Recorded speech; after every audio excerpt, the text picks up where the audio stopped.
Kami hanya mau terus bersyukur dan memuliakan Engkau, Anak Allah, yang rela datang ke tengah-tengah dunia ini.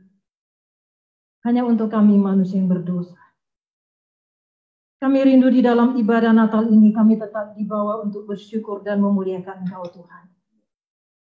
Sementara kami juga sebentar nanti akan membaca, merenungkan firman-Mu. Tuhan, kami rindu di dalam perayaan Natal pada hari ini. Kami memperingati kelahiran-Mu.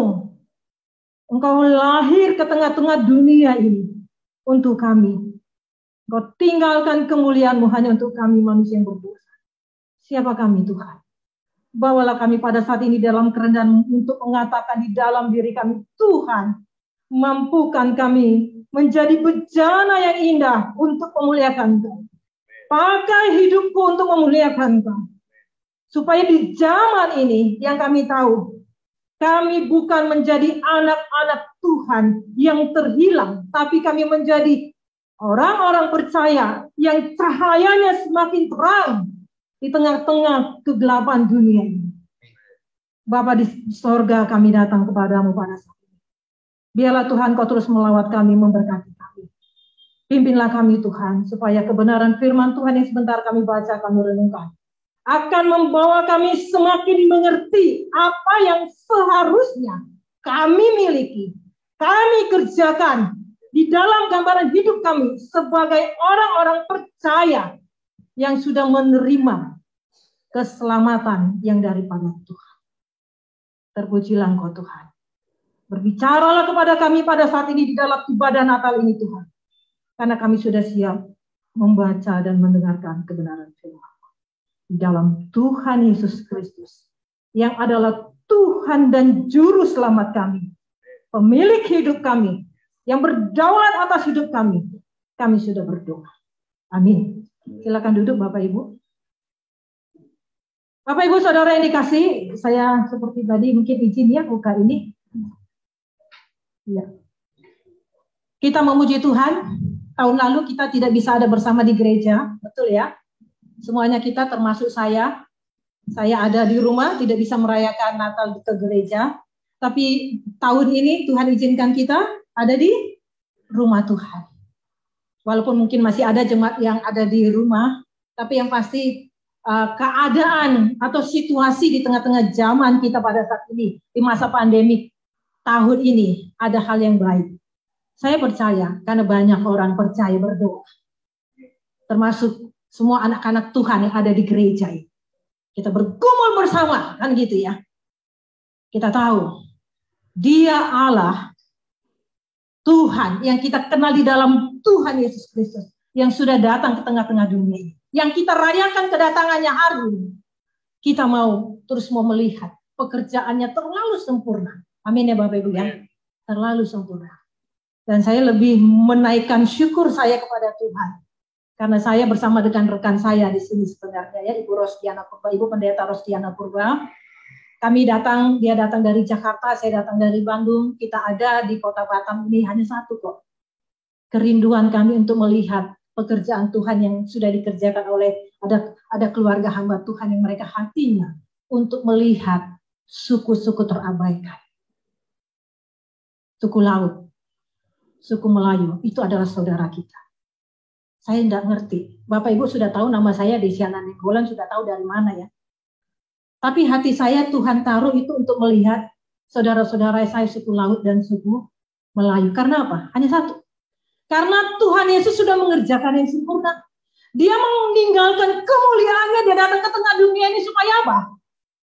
Supaya saya dan saudara mengalami keselamatan itu. Dan keselamatan yang sudah saya terima itu tidak bisa diam. Saya rindu bagikan ke saudara-saudara saya. Walaupun saya tidak tahu, setiap orang panggilannya beda. Tuhan gerakan hati saya itu untuk datang ke Batam ini. Sebenarnya saya tahun 2019 saya sudah datang ke sini untuk melihat pelayanan ke suku-suku Laut dan suku Laut dan suku Melayu.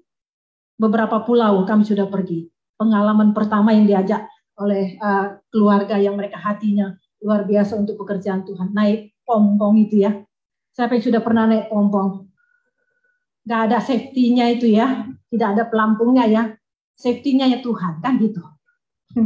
Oke, mari kita di dalam perayaan Natal tahun ini, 25 Desember 2021, Bapak Ibu, kita yang ada di ruangan ini dan Bapak Ibu yang ada di rumah, mari kita buka Alkitab kita. Saya katakan kepada penginjil Edison dengan penginjil Nesa, saya bilang, luar biasa ya tema ini, teks ini diambil di ibadah Natal.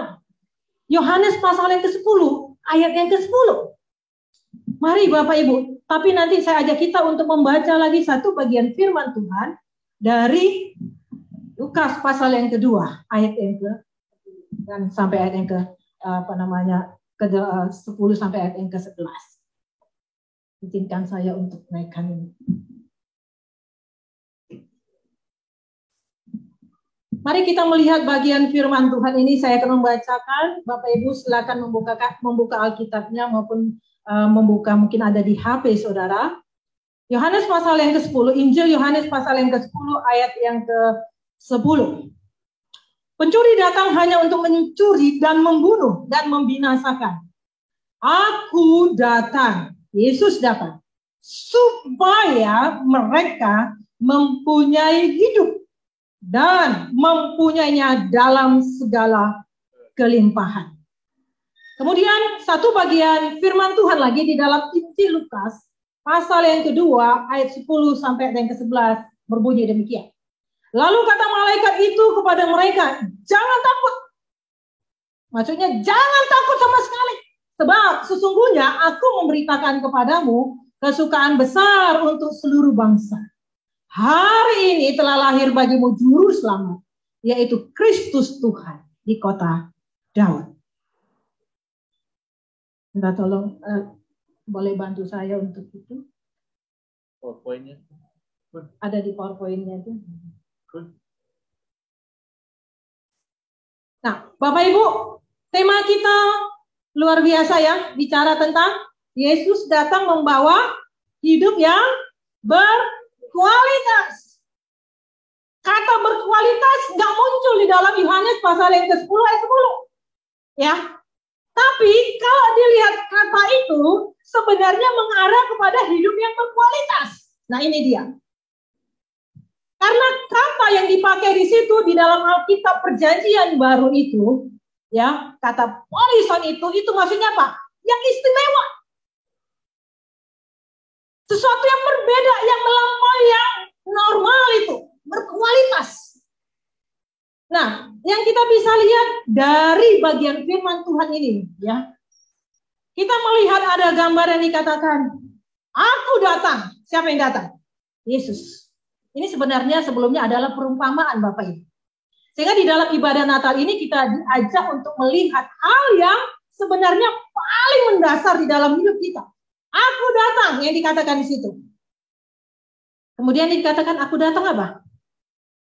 Supaya mereka memiliki hidup. Ada kata hidup. Bukan hanya sampai di situ, tapi mereka memilikinya dalam segala kelimpahan. Itulah yang berkualitas itu. Nah, jangan salah Bapak Ibu ya. Nanti kita lihat di sini. Kalau bicara tentang kualitas dalam konteks hidup sosial kita, berkualitas itu biasanya apa? Itu kita kadang terkait dengan hal-hal yang materi. Tapi bagian firman Tuhan ini membawa kita bersama untuk melihat. Untuk melihat. Berkualitas itu bukan hanya sampai tataran yang jasmani, bukan. Sehingga memang Natal tahun ini, kalau gereja ini mengangkat satu tema ini, saya pikir itu luar biasa. Karena apa? Saya tahu, gereja ini sedang memikirkan bagaimana jemaatnya sungguh-sungguh memiliki kualitas, bukan bicara tentang materi. Karena waktu kita menemukan gambar yang dikatakan, aku datang, aku memberikan hidup. Nah, Bapak Ibu, saudara yang dikasih Tuhan Yesus, di dalam Alkitab kita, Perjanjian Baru, ketika bicara tentang hidup, ada 3 kata yang dipakai di situ. Minta tolong. Ada 3 kata yang dipakai di situ. Kalau menemukan di dalam Perjanjian Baru ada 3 kata ketika bicara tentang hidup. Hidup yang dikatakan bios itu, apa itu? Itu adalah kehidupan biologisnya kita. Cantik, tampan, kan gitu ya. Sehingga memang kadang kalau Natal yang diurus itu biasanya apa? Hidup biosnya, kan gitu ya. Cari baju baru, segala-galanya gitu ya. Kalau mimpin atau kalau ada acara khusus harus ke salon dulu, urusin biosnya. Bisa nanti di mana itu? Untuk persiapan doa menggumuli firman Tuhan itu mungkin hanya beberapa detik. Tapi kalau urusan di salon itu bisa berjam-jam. Sampai kelihatan rambutnya harus simetris. Harus ini tak kan begitu ya. Sadar tidak sadar. Ya, waktu merayakan Natal yang diurus itu biosnya gitu. Nah, kata yang kedua yang dipakai di dalam perjanjian baru itu bicara tentang psike. Itu bicara tentang kehidupan jiwa, pikiran, perasaan. Tapi teks kita hari ini, yang singkat ini satu ayat ini, bicara tentang hidup yang dalam gambaran soe. Apa itu? Hidup roh itu, spiritualitas kita, hidup rohani kita. Sehingga waktu Tuhan Yesus datang, dia katakan, aku datang, aku memberikan zoe, hidup. Karena apa? Ketika kita lihat di dalam Kejadian, Bapak Ibu, apa yang terjadi di dalam Kejadian? Tuhan menciptakan kita menurut gambar dan rupa Allah. Karena kata zoe ini sebenarnya diberikan hidup ketika Tuhan menghembuskan nafas kehidupan kepada Adam. Kata itu sama. Kata itu sama. Jadi dia memberikan hidup. Bukan hidup bios atau psike itu. Tapi zoe itu. Hidup yang dimana manusia yang diciptakan menurut gambar dan rupa Allah itu. Dia bisa berelasi dengan Allah. Itu dia. Dia bisa berelasi dengan Allah. Tapi yang kita lihat Kejadian pasal yang ketiga. Yang kita temukan apa yang terjadi di situ Bapak Ibu. Manusia jatuh ke dalam dosa. Jadi waktu kita bicara Natal, kita tidak bisa lupa kepada apa yang terjadi dalam Kejadian pasal yang ketiga. Karena Kejadian pasal yang ketiga itulah manusia jatuh dalam dosa. Itulah pentingnya anak Allah itu berinkarnasi itu. Dia datang ke tengah dunia. Yang dikatakan di dalam Injil Yohanes pasal yang pertama itu. Dan katanya apa? Firman itu menjadi daging. Berinkarnasi. Karena apa? Tidak mungkin manusia yang berdosa itu dapat datang kepada Allah. Karena apa? Dosa. Perlu ada apa? Satu pribadi yang jadi korban itu. Sehingga saya tidak tahu ya. Waktu dikirim penginjil Nesa atau lupa penginjil Nesa itu saudara buat desain judulnya itu promosi untuk ibadah hari ini ada domba, tidak ada salib. Saya bilang dengan rekan saya tadi, wah luar biasa gereja ini bisa buat gambar itu berdampingan. Itulah Natal itu. Ketika kita bicara Natal, kita tidak bisa lupa nanti melihat kepada apa? Salib itu. Karena kita bisa lihat apa? Kenapa Tuhan Yesus datang ke tengah dunia? Karena kita sudah jatuh di dalam dosa. Soalnya kita rusak. Sehingga kita tidak berrelasi baik dengan Tuhan.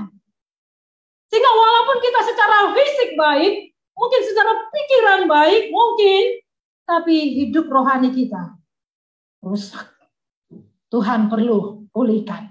Hidup Zoe itu perlu dipulihkan. Makanya Tuhan Yesus, dia kalau saya bisa bilang, harus datang ke tengah dunia ini. Karena kita lihat Bapak Ibu, perhatikan.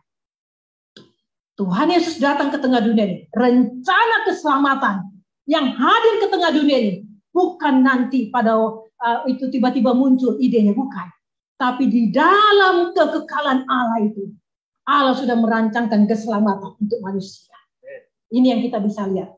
Karena apa? Dia sangat mengasihi ciptaan. Nah menariknya di sini adalah Tuhan yang adalah pencipta itu. Dia sangat mengasihi ciptaannya. Sampai ketika manusia itu berdosa di Taman Eden itu ketika mereka sudah diberikan firman kemudian mereka tidak taat.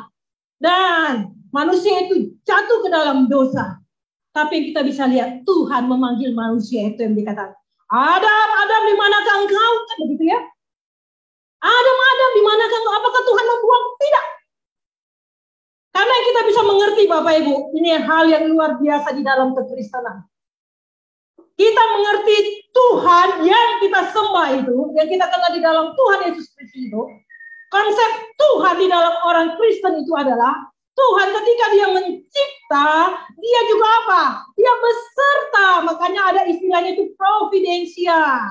Tuhan itu hadir dalam hidup manusia itu. Sehingga pada waktu dia datang kedua kali, dia pun akan menyatakan kemuliaan.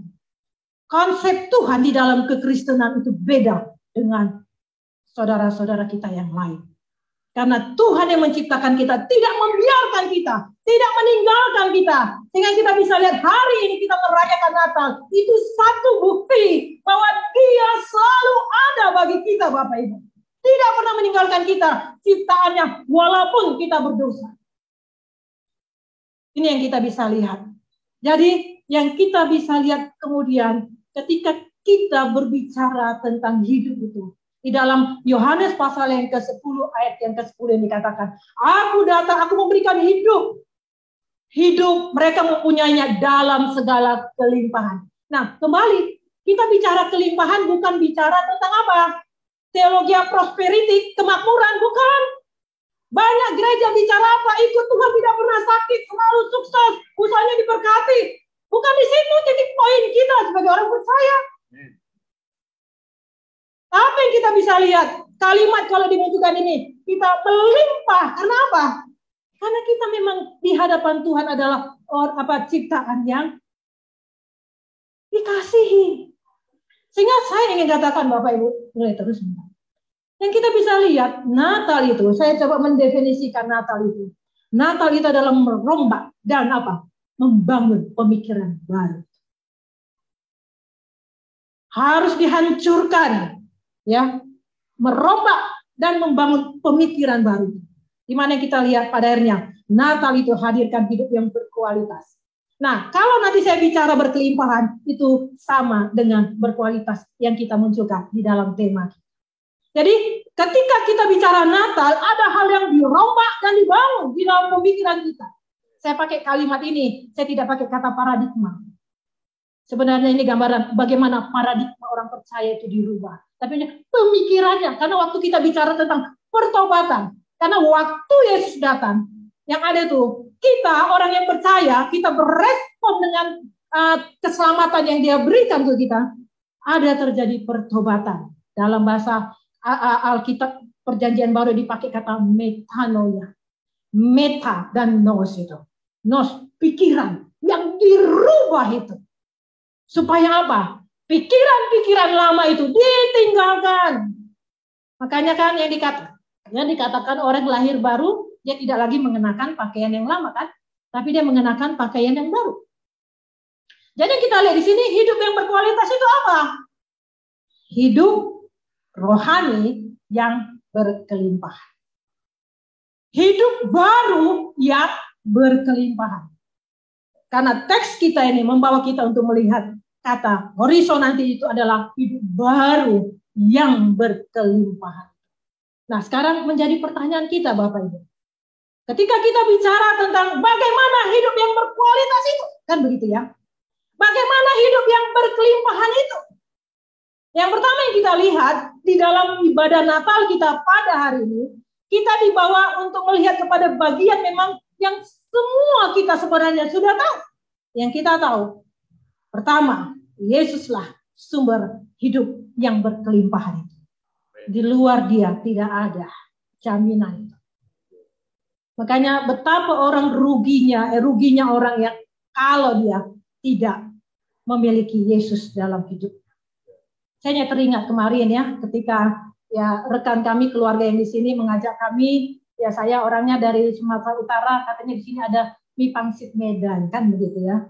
Kita diajak pergi makan ke situ, kemudian ada satu wanita ketika diajak bicara, dia sama dari saya dari Sumatera sama, tapi dia punya hal yang berbeda, tidak sama dengan apa yang saya percaya. Saya hanya lihat hidupnya, sedih sekali. Bapak Ibu, Yesus itu adalah sumber kelimpahan. Jadi di dalam ibadah Natal, perayaan Natal hari ini kita diingatkan. Yesus yang datang ke tengah dunia ini Dia yang lahir 2021 tahun yang lalu, kan gitu ya. Karena waktu Yesus lahir ke dunia, itulah tahun Masehi kan. 1 Masehi. Jadi sebenarnya kalau kita lihat, ketika Yesus lahir, itu adalah tanda 1 Masehi, sebenarnya dunia mengakui kelahirannya. Tapi memang Alkitab mengatakan dunia menolak dia. Kan gitu. Jadi 2021 tahun yang lalu dia lahir ke tengah dunia ini, dan kita sekarang hidup di tahun 2021 ini, kita tidak bisa lupa bahwa kita tahu dia yang sudah datang itu, Yesus itu adalah sumber hidup atau soek yang menghadirkan hidup yang berkelimpahan. Itu dia. Karena kalimat ini jelas, aku datang supaya mempunyai hidup. Zoe ya, bukan bios ya, bukan sike ya, tapi zoe. Dan, mempunyainya dalam kelimpahan. Kita kan senang dengan kata kelimpahan ya, tapi kelimpahan di sini bukan kelimpahan materi. Yang nggak tahu, biasanya kan makan, biasanya saya pernah bertemu dengan satu orang kaya ya, Waktu persekutuan kemudian datang bicara sama saya, kemudian dia menceritakan begitu banyaknya hartanya, tapi puji Tuhannya dia punya hati untuk mendukung pekerjaan Tuhan. Karena dia bilang gini, kalau saya punya harta yang banyak ini, saya tahu itu dari Tuhan. Makanya saya rindu apa? Berbagian untuk pekerjaan Tuhan. Jadi dia mendukung gereja-gereja, membangun gereja-gereja di daerah-daerah. Kelimpahan yang dia miliki, dia tahu. Dia bukan hanya memiliki kelimpahan secara materi, tapi dia memiliki kelimpahan secara rohani, spiritual. Bukan hanya kelimpahan bios atau mungkin psike, tapi dia mempunyai kelimpahan zoe. Kenapa? Dia bertemu dengan Yesus yang adalah sumber kelimpahan itu. Nah ini dia. Makanya tidak ada orang di dunia ini yang dikatakan mungkin dia adalah orang yang hidup berkelimpahan. Kalau dia tidak punya Tuhan Yesus, hidupnya sebenarnya mengalami kelimpahan semu. Makanya momen atau peristiwa Natal yang kita alami, di mana kita diingatkan Yesus itu sumber hidup itu, sumber kelimpahan itu. Dia bukan hanya sebagai satu kejadian di dalam peristiwa sejarah, tapi dia adalah yang membentuk sejarah di dalam hidup kita. Ketika kita mau percaya kepada dia. Karena di luar dia, tidak ada orang mengalami kelimpahan. Itu yang diingat Bapak Ibu. Jadi kalau kita masih ragu-ragu untuk jadikan Yesus itu adalah sumber hidup kita, mari Natal tahun ini kita semakin bertegas itu. Karena apa? Karena memang dia datang ke tengah dunia ini, minta tolong. Dia datang ke tengah dunia ini. Dia mempertegas tujuan di dalam hidup kita, Bapak Ibu. Tujuannya apa? Nah ini, kan ironis sekali ya. Yesus datang untuk menghadirkan kelimpahan hidup yang gambarannya bukan bios dan psike itu.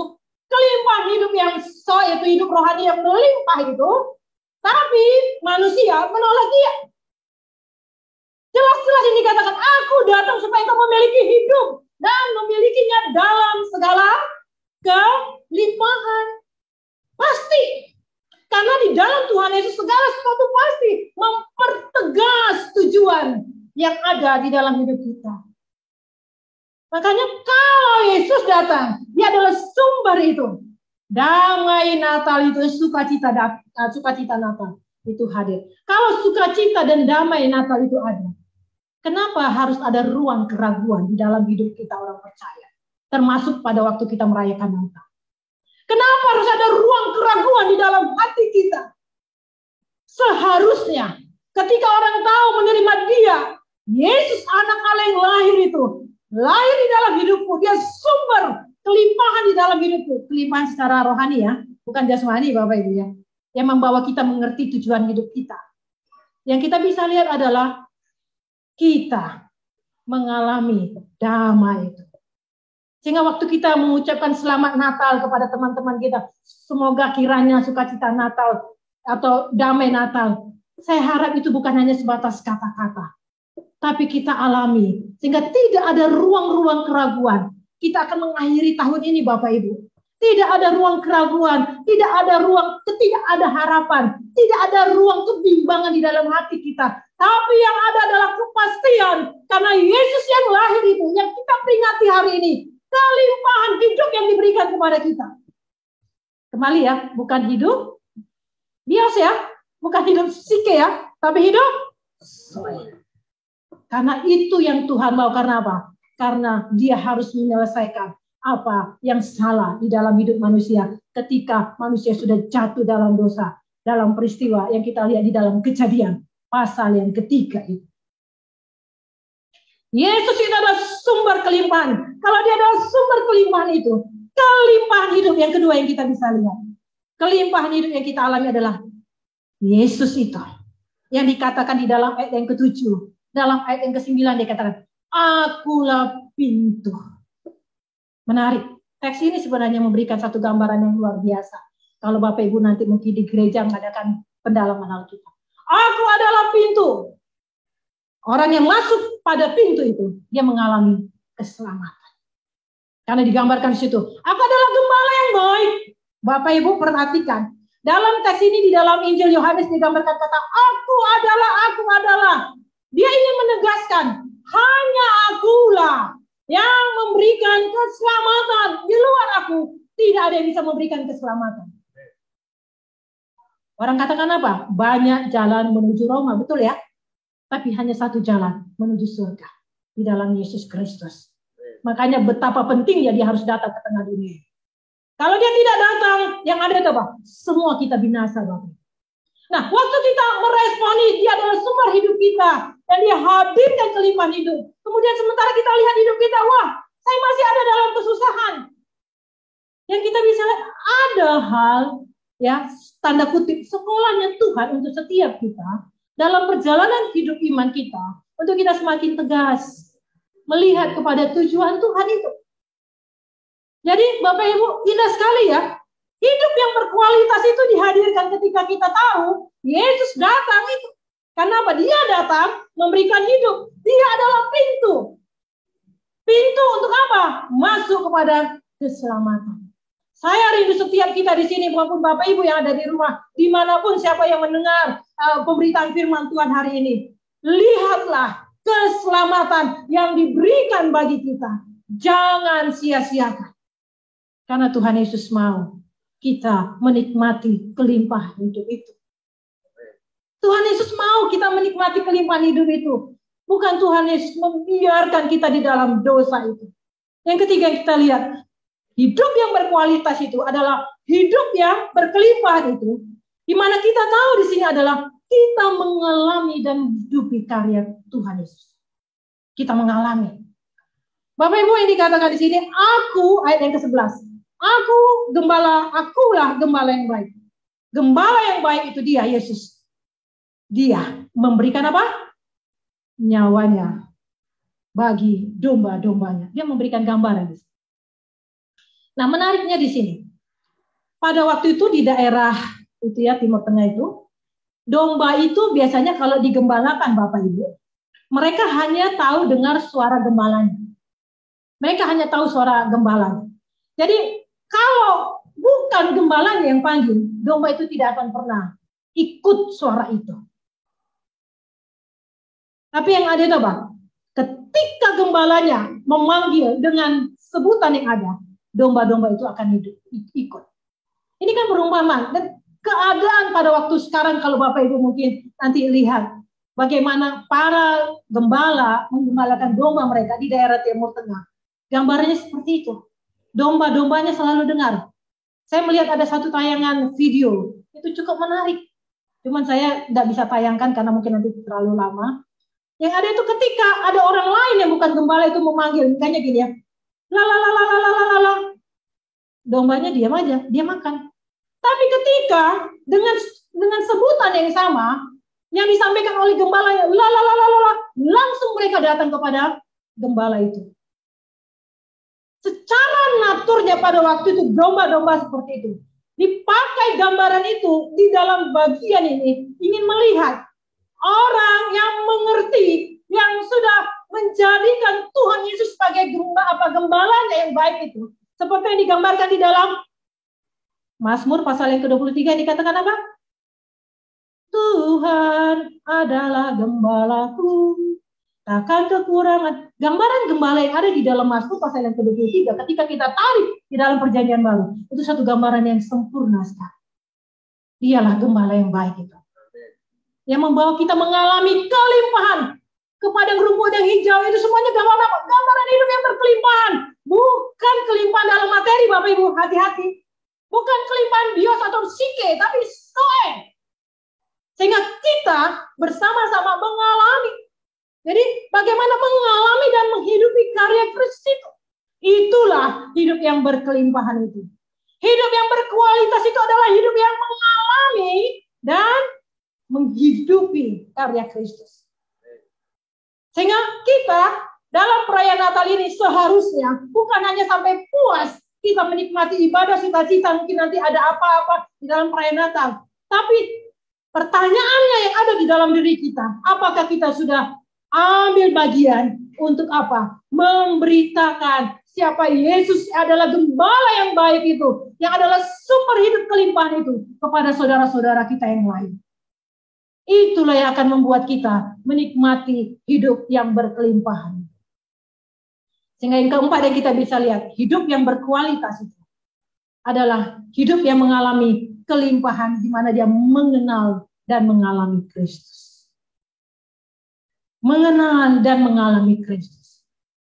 Seorang tokoh teologia namanya J.I. Packer dalam bukunya Knowing God, mengenal Kristus. Dia katakan apa? Orang yang mengenal Kristus, yang ada itu apa? Dia akan kokoh di dalam perjalanan hidup iman. Mengenal bukan hanya saya tahu ada Allah, tapi mengenal karena saya mengalami, ada experience, pengalaman dengan dia. Tadi dia kasih kesaksian, dia bisa memuji Tuhan karena apa? Dia bukan hanya tahu Allah dari knowledge-nya ya, dari pengetahuannya, tapi dia mengalami Tuhan. Tuhan kasih ada pencapaian begini. Puji Tuhan. Harus dikembalikan untuk hormat dan kepujian bagi nama Tuhan, kan gitu. Nah, jadi kita bisa lihat setiap kita Bapak Ibu, ini kan kita mau mengakhiri tahun 2021. Perhatikan, bayangkan saya berkali-kali kalau duduk begitu ya, Tuhan, hampir 2 tahun ini kita mengalami pandemi, tapi Tuhan pelihara saya sampai saat ini. Siapa kita Bapak Ibu? Siapa kita bisa sehat seperti ini? Siapa kita? Ada saudara-saudara kita memang dalam pengertian mereka diizinkan mengalami keadaan yang sulit. Tapi Tuhan pun ada sebenarnya beserta dengan mereka. Tapi kita, mungkin ada dari antara kita mungkin yang pernah mengalami apa yang dialami oleh saudara-saudara kita yang lain dengan virus COVID-19. Tapi sekarang sudah mengalami kesembuhan. Tapi yang kita bisa, siapa kita? Semuanya semata karena apa? Yang kita bisa lihat. Kita bisa melewati semuanya itu karena kita mengenal dan mengalami Kristus. Akulah gembala yang baik dan aku mengenal domba-dombaku. Dan domba-dombaku mengenal aku. Sehingga yang kita bisa lihat, kita akan mengakhiri tahun 2021 ini. Mari Bapak Ibu, semakin dengar suara Tuhan di dalam hidup kita. Bukan suara-suara yang ada di sekitar kita. Supaya apa? Kita yang dikaruniakan hidup yang berkelimpahan itu. Kita mampu untuk melihat betapa Dia, Allah yang luar biasa itu, menyatakan kasih dan kemurahannya untuk setiap kita. Sehingga Dia lahir, tapi yang kita bisa lihat, dalam karya kelahirannya itu, kita mengalami keselamatan di dalam Dia. Sehingga Natal itu, kita lihat ada salib itu, ada pengorbanan. Kita mengenal Dia. Dan kita mengalami Kristus itu. Dan saya rindu Natal tahun ini. Mari kita bersama untuk melihat itu. Kami mengunjungi beberapa daerah. Khususnya ada satu daerah. Kemarin itu ada buat Natal untuk anak-anak suku laut. Mereka hanya kurang lebih 17 orang. Kemudian ketika berita Natal disampaikan kepada anak-anak, kemudian kita bagi kelompok. Ada 4 anak yang sangat kecil, ya, kecil-kecil, umur 9 tahun paling tinggi, ada bersama dengan saya di kelompok. Kemudian saya tanya, siapa Tuhan Yesus dalam hidupmu? Siapa Tuhan Yesus dalam hidupmu? Juru selamat. Saya mengaminkan dari mulut anak kecil itu, dia katakan, juru selamat. Sehingga memang kami ketika dibagi kelompok, kami ingin meneguhkan. Kita tidak tahu dari anak-anak suku laut di pulau itu, dalam kesederhanaan, tidak ibadah seperti ini Bapak Ibu. Ibadah di mana? Di tempat mereka yang sangat sederhana. Kita merayakan Natal bukan di gedung seperti ini yang bagus ini. Kita merayakan Natal di mana? Di ruang makannya, dekat ke dapurnya. Karena tidak ada lagi tempat. Saudara tidak merayakan Natal di tempat seperti itu. Tapi anak kecil ini mampu mengatakan, anak juru selamatku, aku teguhkan. Saya meneguhkan dia. Supaya apa? Kita rindu orang-orang suku laut yang ada di sekitar Bapak Ibu. Di Pulau Batam ini, saya tidak tinggal di sini Bapak Ibu. Saya tinggal di Bandung. Saya tidak tinggal di sini. Yang ada itu apa? Kenapa gereja Presbyterian ini ada di Pulau Batam? Karena Tuhan mau memakai gereja ini untuk menjangkau saudara kita suku laut. Mulai. Karena gereja, kalau dia tidak menginjili, tidak bermisi, yang ada itu apa? Gereja akan mati. Saya pikir gereja ini tidak akan mau untuk mati, kan begitu ya? Nah, pekerjaan untuk menginjili, menyampaikan kabar baik yang kita sudah terima itu, di zaman ini, bukan hanya tugas para penginjil, bukan hanya tugas para hamba Tuhan di gereja ini, tapi semua kita Bapak Ibu. Kalau mau hidup kita mengalami kelimpahan hidup itu, beritakanlah kabar baik yang kita sudah terima itu. Engkau akan mengalami kelimpahan hidup. Katakan kepada Tuhan, aku hanya punya seperti ini Tuhan. Seperti anak yang ketika Tuhan Yesus akan memberi makan 5.000 orang itu. Ada anak kecil yang punya apa? Cuman 5 roti dan 2 ikan. Dalam kesederhanaannya dia beri itu. Tapi itu menjadi berkat besar banyak. Saya pikir kita bukan hanya punya 2 ikan dan 5 roti ya. Melampaui itu ya Bapak Ibu ya. Saya pikir melampaui itu. Saya pikir di antara kita juga ada yang kelimpahan secara jasmani. Tuhan berkati, berikan banyak harta benda. Tapi tanya di dalam dirimu, apakah engkau memiliki kelimpahan Zoe itu? Natal tahun ini, mari kita pertegas, jadikan gereja ini. Saya mendengar tadi penginjilnya, saya bilang tahun depan kita akan membangun gereja ini. Saya pikir ini menjadi satu hal yang indah. Bagaimana gereja ini akan terus bertumbuh dan bertumbuh. Tapi bukan hanya gerejanya yang dibangun. Tapi Zoe-nya, kan gitu ya. Bagaimana gereja ini, setiap jemaat Tuhan punya bagian. Kalau bisa gereja ini ada kantong yang dikatakan persembahan misi. Untuk apa? Suku-suku laut, suku Melayu. Untuk mereka mengalami kasih Tuhan yang luar biasa itu. Karena Tuhan taruh saudara di Kepulauan Batam. Bayangin Bapak Ibu, saya nggak di Pulau Batam ini datang ke sini. Untuk apa? Beritakan Injil ke, ya ikut teman saya ya, belajar dari mereka untuk melayani suku laut, suku Melayu. Gereja ini Tuhan taruh di sini dengan megah seperti ini. Dan saudara diberkati. Lihatlah, Tuhan pertegas kedatangannya, mempertegas tujuan di dalam hidup kita. Hidup berkelimpahan, hidup yang berharga, hidup yang berkualitas itu Tuhan. Mengalami persatuan dengan Kristus dan kita menghidupi rencana-rencananya di dalam kehidupan kita. Sehingga yang kita lihat selanjutnya Bapak Ibu, kesimpulan saya untuk kita menutup bagian ini di dalam perenungan Natal kita pada hari Natal tahun ini, lihatlah Tuhan hadirkan Zoe, hidup yang berkelimpahan. Bukan titik sampai di situ. Tuhan hadirkan hidup yang berkelimpahan. Supaya apa? Supaya kita hadirkan misinya Tuhan. Tujuannya Tuhan untuk apa? Suku-suku bangsa untuk bangsa-bangsa. Saya tidak tahu ada berapa suku bangsa di sini. Berapa jenis suku bangsa yang ada di Indonesia ada di tempat di gereja ini. Tapi kita bisa lihat, kalau kita bisa mengalami atau kita bergereja, kita mendengar Injil karena ada orang yang sudah bermisi bagi kita. Menyampaikan kabar baik kepada kita. Nah, kalau kita sudah menyampaikan kabar baik, kita sudah menerima kabar baik sekarang. Kita mau menghidupi hidup yang berkualitas itu. Kita mau menghidupi hidup yang berkelimpahan itu. Hidup Zoe yang berkelimpahan itu dengan apa? Mengerjakan misinya Tuhan. Pulang dari sini Bapak Ibu, bergumul di hadapan Tuhan. Lihat, aku mau mengalami Natal yang sesungguhnya. Meresponi Natal itu yang berkelimpahan itu. Tuhan, apa yang saya harus kerjakan? Bicara tentang misi, kita bicara ada 3 hal mungkin gitu ya. Saya bisa berdoa untuk misi Tuhan. Saya bisa berdoa memberi dana untuk misi Tuhan. Tapi saya juga bisa berbagian mengunjungi ladang misi, atau saya pun mungkin memberi diri saya untuk menjadi hamba Tuhan. Saya harap dari gereja ini pun ada yang mau jadi hamba Tuhan. SCT Bandung siap menerima saudara gitu ya, untuk studi. Supaya apa? Menjadi regenerasi gereja. Kalau tidak ada regenerasi gereja, paling enak itu adalah hamba Tuhan yang bergumul bersama di gereja ini, kemudian dia studi, kemudian dia akan kembali ke sini dan mengembangkan pekerjaan Tuhan. Untuk apa? Ini suku-suku yang ada yang perlu kita jaga.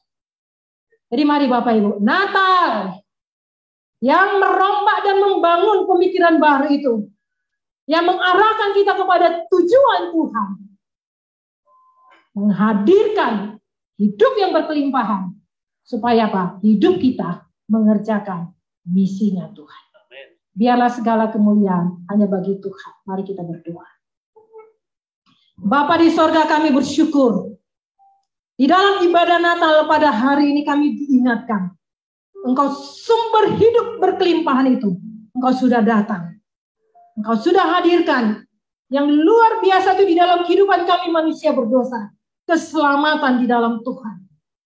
Tolonglah Bapa, supaya kami bukan hanya sampai kepada menerima, tapi kami dipakai oleh Tuhan menjadi alat di tangan Tuhan untuk menghadirkan misinya Tuhan. Hidup yang berkelimpahan, hidup rohani yang berkelimpahan, secara rohani, spiritual yang sudah Tuhan berikan bagi kami. Pembaharuan di dalam hidup, yang akhirnya menghadirkan pembaruan dalam pemikiran kami. Untuk kami bukan hanya melihat tujuan hidup kami sebagai manusia, tapi bagaimana kami melihat tujuan Tuhan. Mengalami persatuan dengan Tuhan dan menghidupi rencana-rencana Tuhan. Supaya Natal tahun ini yang kami tahu, kami mengalami hidup yang berkualitas itu. Hidup yang berkelimpahan itu. Sehingga nama Tuhan ditinggikan, nama Tuhan diagungkan. Segala kemuliaan bagi-Mu Tuhan. Di dalam Tuhan Yesus kami berdoa. Amin.